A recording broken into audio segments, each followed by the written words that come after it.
Untuk pengantar teknologi informasi kemarin sudah, kita lanjutkan. Untuk teknologi informasi dan komunikasi itu ada yang namanya infrastruktur, ya, hardware, software, jaringan komputer, database, dan manajemen personil. Nah, kita harus melalui itu semua. Nah, yang pertama adalah pengenalan sistem komputer. Nah, di sini hardware, ya. Meskipun sudah tahu semua, ya, kita harus memulainya kembali, ya. Siapa tahu nanti ada yang terbaru. Sistem komputer terdiri dari perangkat keras dan perangkat lunak. Nah, perangkat keras dan perangkat lunak harus bekerja sama membentuk suatu sistem, yaitu sistem komputer. Nah, sekarang ini perangkat keras dulu, ya. Perangkat keras atau hardware sebagai subsistem komputer juga mempunyai komponen. Nah, jadi perangkat keras itu di breakdown lagi, dikategorikan lagi supaya lebih mudah. Yang pertama itu adalah komponen alat masukan, yakni input device, ya. Nah, terus yang kedua alat pemroses. Yang ketiga alat keluaran, yakni output device. Dan yang keempat komponen alat simpan luar, storage, ya. Nah, yang kelima itu komponen pendukung. Nah, banyak sekali komputer itu, banyak sekali komponen pendukung yang itu biasanya kita beli di luar paket komputer, ya. Nah, jadi hardware itu dikategorikan seperti ini supaya sesuai dengan perannya masing-masing, gitu, ya.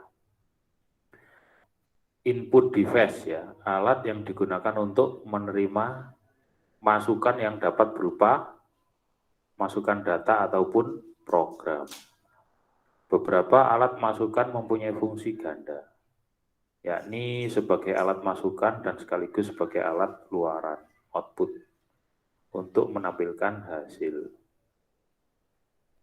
Nah, alat I/O, input output, demikian disebut terminal. Nah, itu, ya. Nah, itu input device, ya, input device. Nah, apa saja input device itu? Ada keyboard, pointing device, scanner, sensor, voice recognition. Nah, itu, ya. Jadi keyboard semua tahu, ya, ada keyboard. Kalau kita beli laptop pasti sudah ada keyboardnya. Komputer, nah, keyboard bisa beli sendiri. Atau keyboard wireless, keyboard dan mouse, ya, keyboard dan mouse. Pointing device ini mouse. Nah, atau misalkan apa? Ada infrared itu biasanya, nah, untuk presentasi, nah, itu pointing device. Nah, ini untuk alat masukkan data ke dalam komputer atau program. Scanner. Nah, scanner ini macam-macam, ada scan foto, scan apa namanya, file, ya, atau dokumen. Ada juga yang scan namanya barcode. Barcode. Jadi kalau kita ke Alfamart, Indomart, salah satu contoh, ya. Ketika kita membawa barang-barang yang dibeli ke kasir, mereka tidak menuliskan di keyboard tapi menggunakan scan barcode.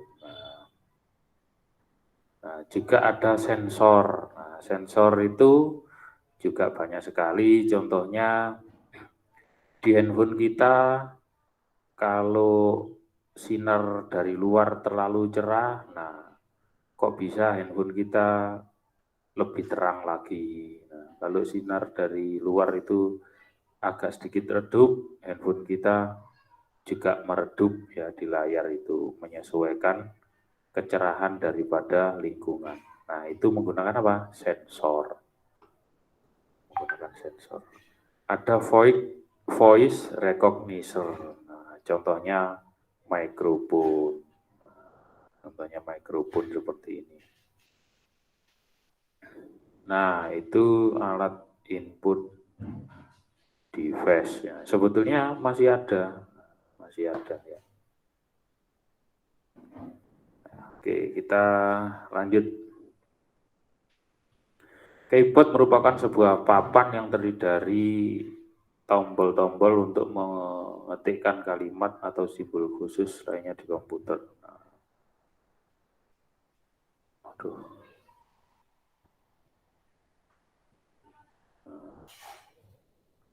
Keyboard dalam bahasa Indonesia artinya papan tombol jari atau papan tombol. Nah, itu keyboard. Secara fisik keyboard terdiri atas 5 bagian.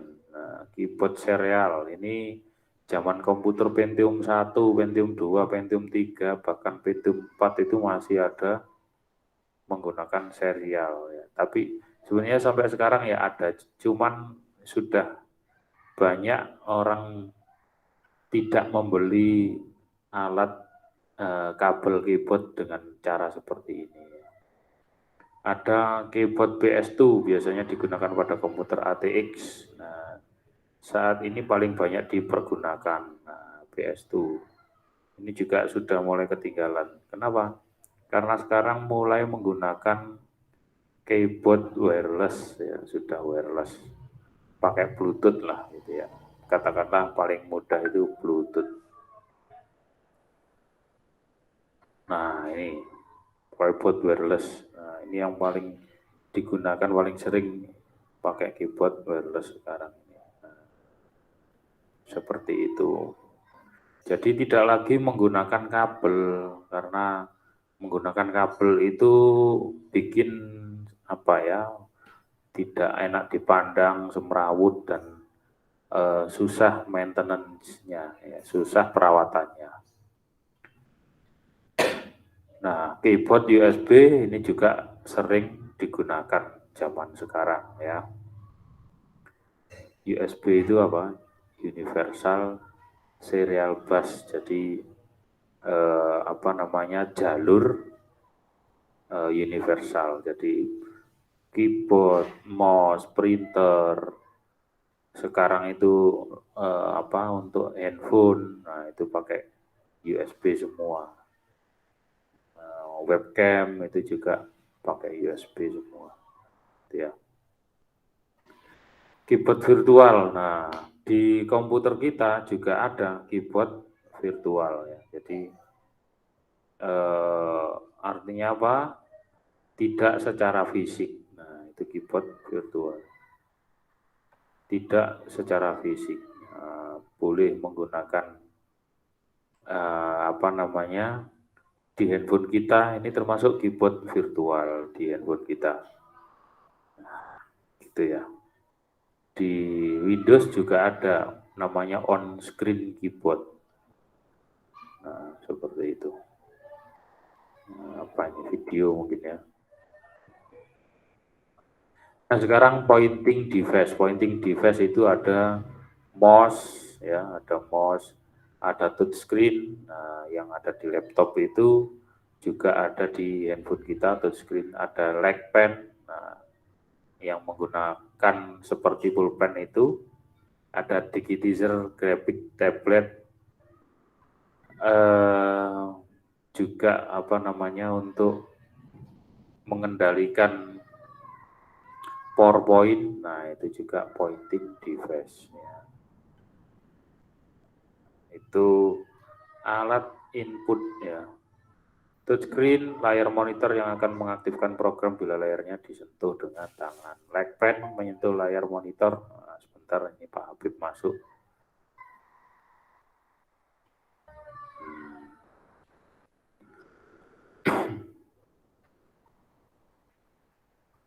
Leg pen menyentuh layar monitor dengan pena. Posisi sentuhan di layar akan lebih tepat dan teliti. Nah, ada digitizer grafik tablet digunakan untuk membuat grafik atau gambar dengan cara menghubungkan dua buah titik di grafik tablet dengan alat yang menyerupai pulpen.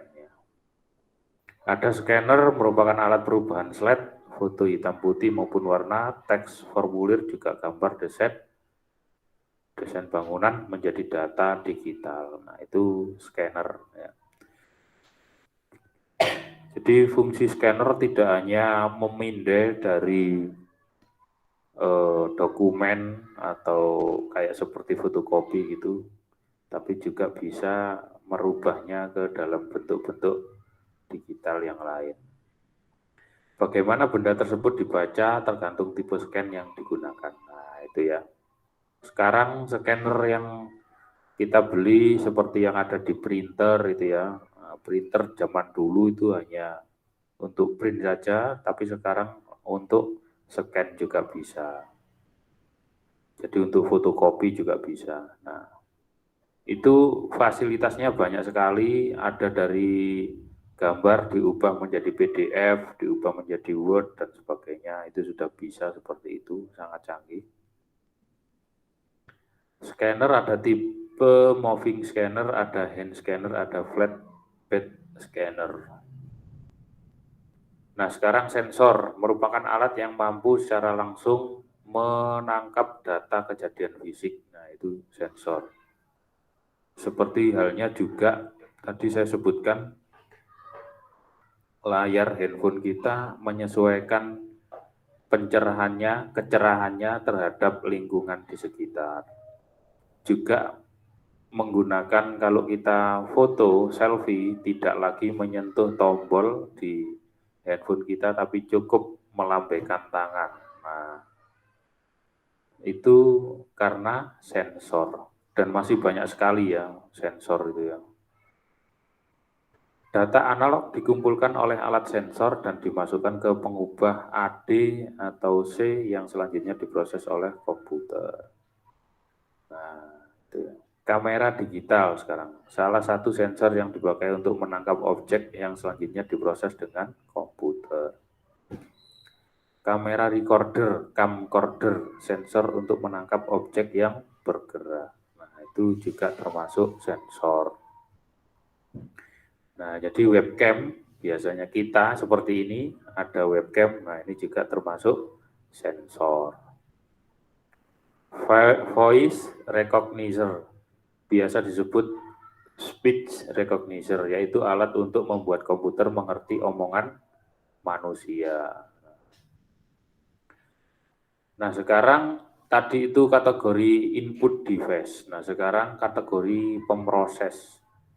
Alat pemroses, processing device, alat di mana instruksi program dieksekusi untuk memproses data yang dimasukkan lewat alat masukan yang hasilnya nanti akan ditampilkan di alat output. Nah, jadi komputer itu tidak akan bisa bekerja kalau tidak ada alat namanya alat pemrosesan. Terdiri dari CPU, Central Processing Unit, CPU itu ya.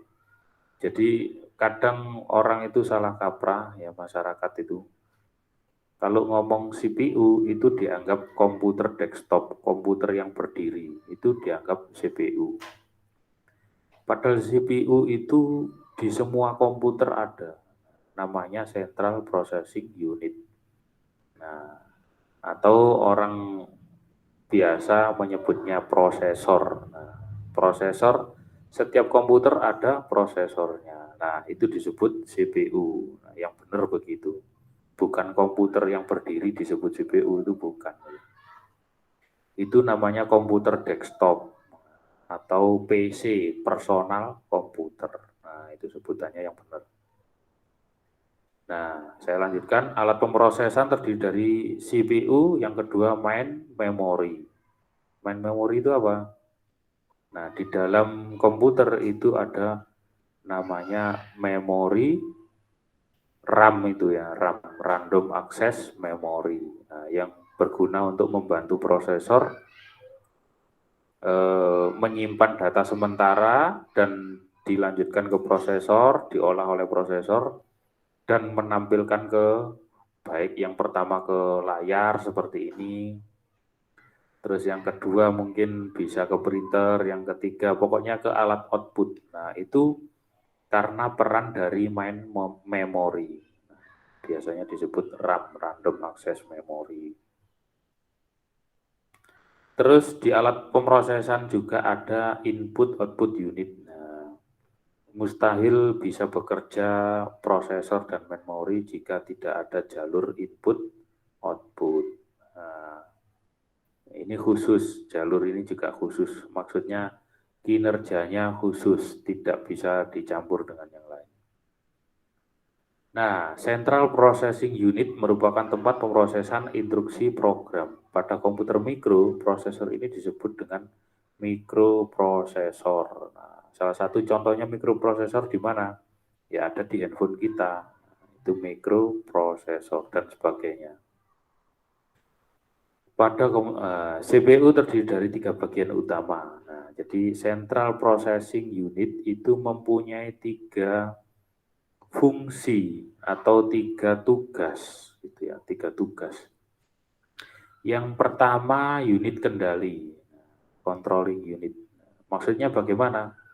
Semua hardware yang menjadi sistem komputer itu dikelola oleh unit kendali di dalam prosesor. Nah, jadi misalkan begini, ketika kita menghidupkan komputer, handphone, nah itu prosesor itu mendeteksi status keyboard bagaimana, oh ready, berarti baik-baik saja bisa digunakan, nggak ada yang rusak gitu ya. Status mousepad bagaimana, status layar bagaimana, status USB semuanya dicek dulu, nah, dikendalikan. Nah, semuanya dikendalikan melalui unit kendali di dalam prosesor. Nah, jika itu sudah dikendalikan, bisa semua, maka komputer ready untuk menjalankan sistem. Nah, yang kedua, unit arithmetic dan logic. Nah, arithmetic and logic unit. Nah, ini yang bertugas untuk memproses bahkan yang namanya aritmetik. Nah, maka di situ memproses apa? Matematika ya, misalkan ya sederhananya ya plus minus ya, string perkalian, pembagian dan sebagainya dan seterusnya ya. Dan juga logic unit. Nah, logic itu misalkan on off, kombinasi, kombinasi dan perpecahan dan sebagainya, implikasi, biimplikasi dan sebagainya, macam-macam ya. Logic unit. Itu yang memproses. Unit penyimpanan berukuran terkecil namanya register. Nah, jadi ada memori paling kecil, yakni memori yang ada di dalam prosesor, namanya register. Nah, itu namanya register. Nah, itu ya. Jadi 3 ini tidak bisa dilepaskan. Memang fungsi CPU 3 ini, ada 3 unit yang saling berhubungan. Makanya harganya paling mahal. Jadi satu CPU itu bisa mencapai jutaan rupiah kalau kita beli CPU-nya saja. Nah, kalau dibandingkan dengan mainboard paling di bawah 1.700.000, 800, 500.000. Memori juga begitu, di bawah 1 juta. RAM itu ya.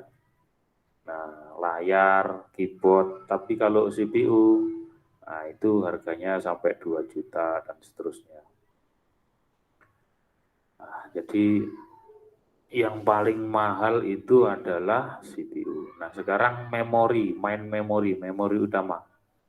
Ada namanya tadi saya sebut random access memory. Yang kedua read only memory, ROM.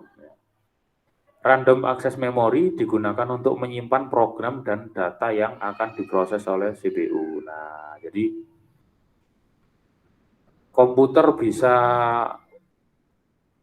merekam suara seperti ini, terus video, terus grafik yang kita lihat di layar ini.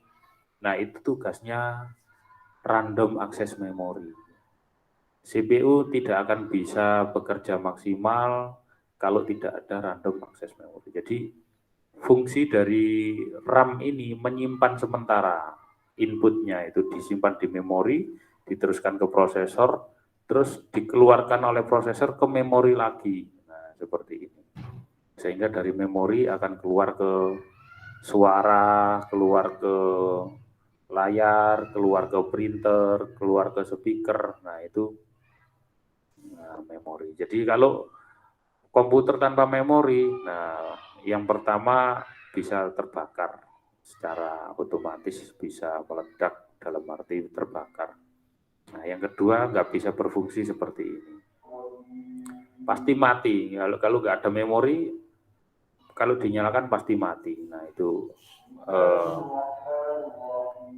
komputer. Nah yang ROM, read only memory, ya, read ya, mohon maaf, read only memory. Jadi memori yang bisa dibaca saja, tidak dapat diisi. Jadi memori tersebut sudah dibuat oleh pabrik dan di dalamnya sudah ada instruksi-instruksi untuk menjalankan sistem komputer, dan itu tidak bisa diisi oleh orang di luar komputer. Nah, jadi pabrik sebelum merakit komputer sudah mendefinisikan read only memory, sudah memberikan instruksi bagaimana semua unit yang terkait dengan komputer ini bisa diperintah oleh read only memory. Jadi komputer sebelum booting masuk ke sistem operasi itu yang bekerja adalah read only memory. Alat luaran, nah ini yang terakhir, atau ya sebenarnya tadi ada storage ya.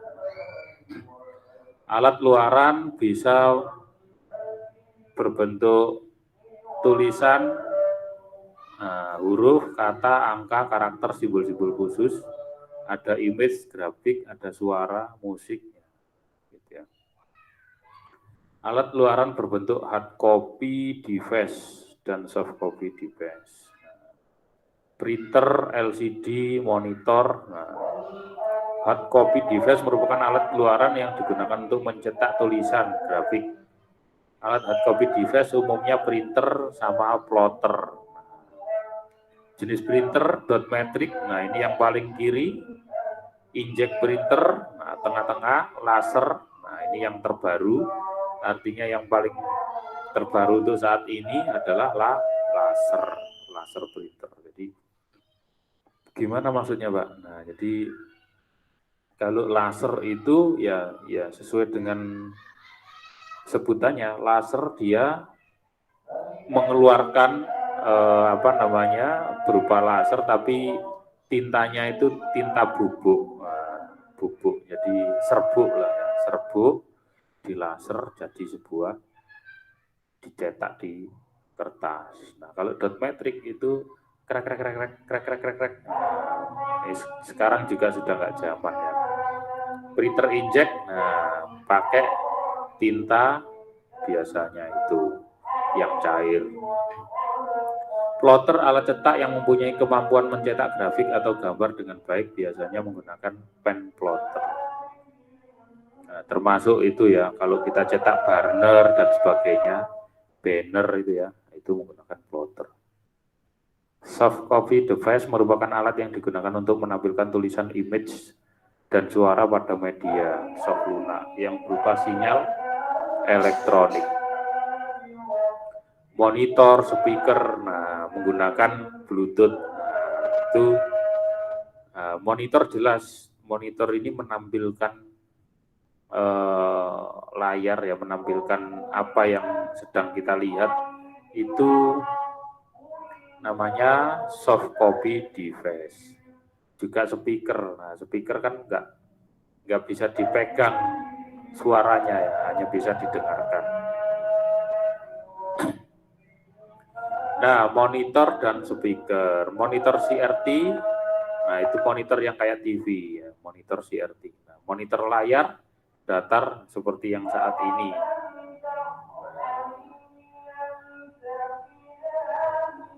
Monitor layar datar. Nah, sekarang sudah nggak zaman CRT kayak TV dulu, itu nggak zaman. TV sekarang juga layar datar semua. Speaker, nah speaker ini bisa pakai headset, bisa pakai speaker aktif yang besar.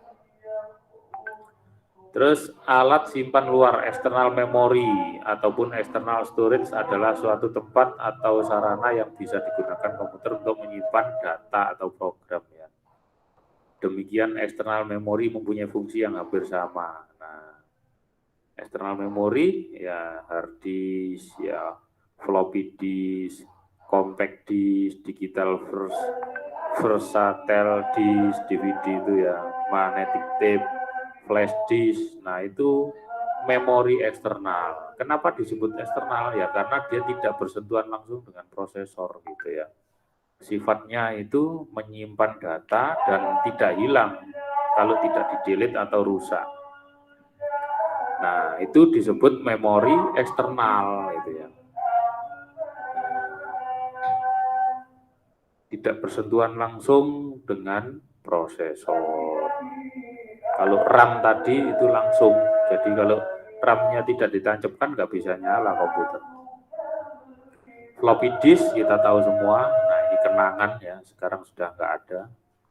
Nah, ini hard disk, ada SATA, ada ATA, ada SCSI. Itu adalah sejarah teknologi. Artinya apa? Dulu namanya ATA, terus berkembang jadi SATA, berkembang lagi ada SCSI, Small Computer System Interface. Sekarang namanya SSD, jadi komputer hard disk yang terbaru ini menggunakan SSD. SSD itu lebih cepat. Nah, semuanya ini tidak hanya ukuran tapi juga kecepatan, ya. Besar kecilnya hard disk juga tergantung kecepatannya. Penghitungan besar kapasitas hard disk. Nah, misalkan hard disk dengan kapasitas 320 GB itu dimaksudkan dengan 320 miliar byte. Sedangkan hitungan sebenarnya adalah 1 giga itu bukan 1000 megabyte tapi 1024 megabyte. Nah, aslinya begini aslinya. 1 megabyte itu 1 giga itu 1024 megabyte. 1 megabyte bukan 1000 kilobyte tapi 1024 kilobyte dan seterusnya. Nah, ini ada hitungannya seperti ini. Nanti kalau masih kurang jelas dengan hitungan ini, kita ketemu dengan representasi data. Compact disk adalah sebuah piringan optikal yang digunakan untuk menyimpan data secara digital. Compact disk ya. DVD juga sama. Nah, kalau DVD itu lebih bagus ya, lebih besar kapasitasnya, lebih awet gitu ya. Magnetic tape, nah ini juga sebetulnya sama yang digunakan untuk musik-musik dan sebagainya, magnetic tape. Nah, ini juga memori eksternal namanya ya.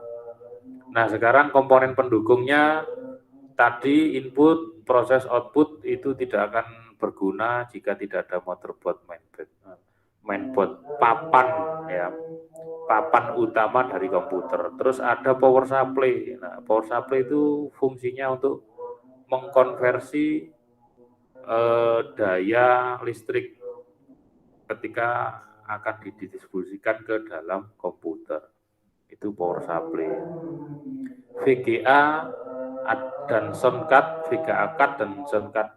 VGA itu untuk bisa tampil di monitor, kalau sound itu untuk speaker. Nah, terus casing ya. Nah, ini ternyata ada ya. Motherboard merupakan komponen terpenting dalam PC sebagai komponen circuit board utama yang menghubungkan banyak komponen lainnya, mulai dari CPU, RAM, video card, hard disk, dan seterusnya. Jenis dari motherboard ditentukan berdasarkan jenis prosesornya. Nah, ini prosesor mulai zaman dulu ya, tapi yang zaman sekarang belum ada. Nah, jenis prosesor 286, 386 ini zaman sebelum ada Pentium 1, soketnya 3. Intel Pentium 1 60 MHz, soketnya 5. Nah, dan seterusnya ya. Nah, sampai sekarang sudah bukan lagi Pentium, tapi Core i, ada Core i3, Core Duo, Core i3, Core i5, Core i7, Core i9 sudah ada. Nah, yang saya pakai ini Core i7. Nah, ini mainboard ya, bentuknya mainboard seperti ini. Nah, ini VGA, sound card, power supply. Nah, ini casing ya. Jadi ini bukan tapi ini casing, bukan CPU tapi casing. Nah, ini karena sudah Isya, kiranya sampai di sini dulu ya. Ini perangkat lunak. Oke. Terima kasih.